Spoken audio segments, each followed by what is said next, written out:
Bienvenue dans cette nouvelle capsule. Parfois dans la vie, il arrive un moment où nous voulons changer de cap, quitter notre zone de confort, restructurer notre vie afin qu'elle réponde au mieux à nos souhaits et à nos attentes. Mais lorsqu'un tel changement est souhaité, comment l'organiser? Comment le structurer pour qu'il nous amène là où nous le souhaitons vraiment? Le sujet du jour est donc structurer sa démarche du changement. Alors, comment s'y prendre?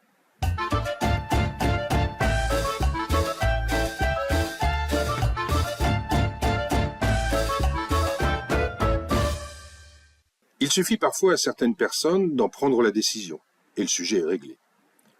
On peut également se faire accompagner par un professionnel ou une personne de confiance. La vie nous y oblige parfois, et c'est par la force des choses que nous devons restructurer notre vie. Mais cette restructuration peut également résulter d'une démarche personnelle. Dans ce cas, il va nous falloir être organisé et prendre les choses dans l'ordre. Bien que chacun puisse avoir sa propre méthode, je vais vous en exposer une. Une méthode en 5 étapes, ou plutôt 5 questions fondamentales auxquelles il faudra prendre le temps de répondre. Les voici. Où en suis-je? Quels sont les préparatifs? Où vais-je? Quelle route prendre? Et enfin, se mettre en route.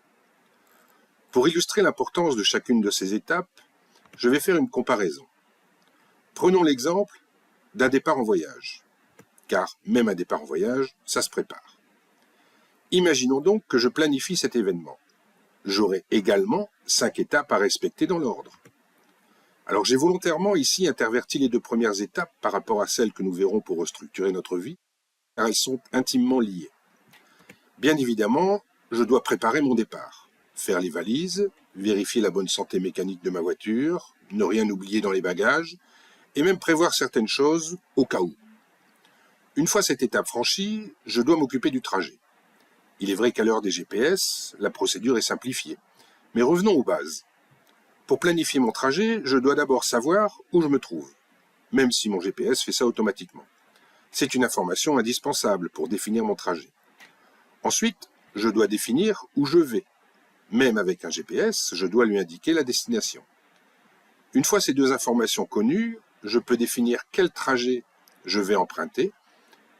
J'ai même le choix entre plusieurs et tout naturellement, je vais choisir le plus agréable, si possible. Une fois toutes ces étapes préliminaires terminées, et c'est une condition indispensable, je peux me mettre en route. Mais dans la restructuration de ma vie, même si les étapes sont comparables, ça ne semble pas aussi simple et bien souvent, on n'obtient pas le résultat voulu. Pourquoi? Car dans la restructuration d'une vie, nous allons devoir faire face à un ennemi redoutable, le temps. Qui n'a jamais souhaité voir sa vie changer sur une simple décision ou un unique événement? Alors, souvent trop pressé par le souhait de voir ce changement se mettre en place, on va naturellement et inconsciemment négliger des étapes. On va vouloir prendre une décision pour changer notre vie et on va immédiatement se mettre en route en négligeant complètement les étapes préliminaires. Quelles sont ces actions que nous initions parfois pour changer notre quotidien? On va se mettre au sport, s'initier à l'art dramatique ou à la peinture, s'inscrire à une activité collective ou solitaire, apprendre un instrument de musique, ou encore se plonger dans la cuisine, l'écriture, faire un safari, adopter un animal de compagnie, faire du tai chi ou même déménager. Le tout dans l'espoir de retrouver une certaine harmonie avec soi-même et d'aimer la personne que l'on est. Mais les choses ne sont pas aussi simples, car ce que nous avons en nous, nous l'emportons avec nous, quoi que nous fassions. Alors si ces choses nous pèsent, elles continueront à nous peser. Et si nous gardons ce fardeau sur nos épaules, même si la vie nous fait des cadeaux, saurons-nous vraiment les apprécier? Alors comment faire pour s'alléger vraiment l'esprit? Reprenons nos étapes une à une. Où en suis-je? C'est probablement l'étape la plus délicate, la plus longue et la plus difficile du cheminement, car il va falloir aller au plus profond de nous-mêmes et accepter ce que nous allons y découvrir. Donc il va nous falloir faire le bilan de où nous en sommes, non pas par rapport aux autres, ni par rapport à la vie, mais par rapport à ma vie. Le but final est bien sûr de se connaître et de s'accepter afin d'éviter de se perdre. Certaines questions que nous pouvons nous poser peuvent être: ai-je vraiment abandonné mes démons du passé? Ou encore, Ai-je vraiment fait la paix avec mes souvenirs et mes rancœurs? Ce ne sont là que deux exemples de questions fondamentales auxquelles il faut répondre, et si la réponse s'avère négative, il existe plusieurs outils pour y remédier, mais peut-être les développerai-je dans une autre capsule. Il y a aussi parfois des personnes qui essayent de se convaincre qu'elles sont ce qu'elles aimeraient être, pour se créer une personne qu'elles aimeront, au lieu de se concentrer à développer qui elles sont réellement. Voilà de manière extrêmement résumée cette étape numéro 1, qui, comme je vous l'ai dit, est probablement la plus longue et la plus délicate à réaliser. L'étape numéro 2 est une conséquence directe du résultat de la première, nettoyer ces fardeaux et ces lourdeurs que nous avons identifiés. Mais nettoyer, d'accord, mais nettoyer quoi? Ce que nous avons trouvé comme entrave à notre bien-être.